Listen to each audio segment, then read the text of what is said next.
Hello friends, നമുക്കിന്ന് പപ്പായ എരിശ്ശേരി ഉണ്ടാക്കാം. ഇതിനു വേണ്ടി 2 ചെറിയ പപ്പായയും 1/2 ഗ്ലാസ് വൻപയറും എടുക്കാം.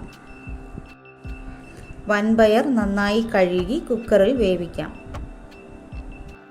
4 വിസിലാകുമ്പോൾ അടുപ്പ് ഓഫ് ചെയ്യാം.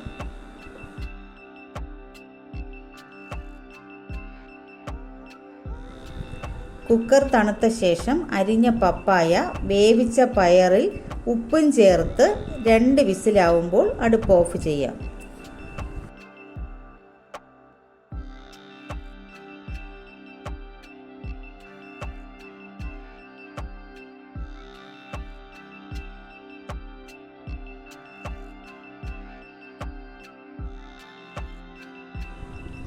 ഇതുപോലെ വിളഞ്ഞ പപ്പായയാണ് ഇതിന് വേണ്ടത്. നന്നായി വെന്തിട്ടുണ്ട്. ഇനി ഉടച്ചെടുക്കാം.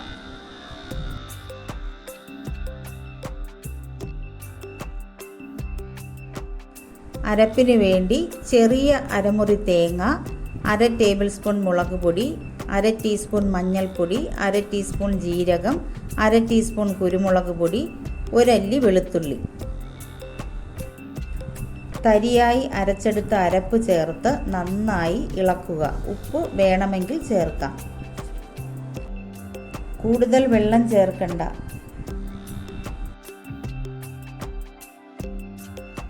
നന്നായി തിളപ്പിച്ച് ഇറക്കാം. കുറച്ച് തേങ്ങയും ചേർത്ത് കടുവറുത്ത് ഒഴിക്കാം.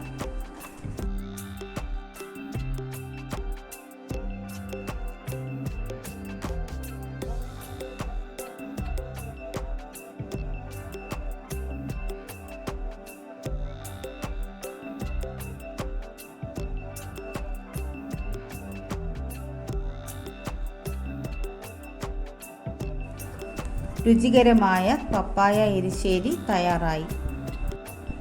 എല്ലാവരും ഉണ്ടാക്കി നോക്കണേ. ഇഷ്ടമായാൽ ലൈക്കും ഷെയറും സബ്സ്ക്രൈബും ചെയ്യണേ.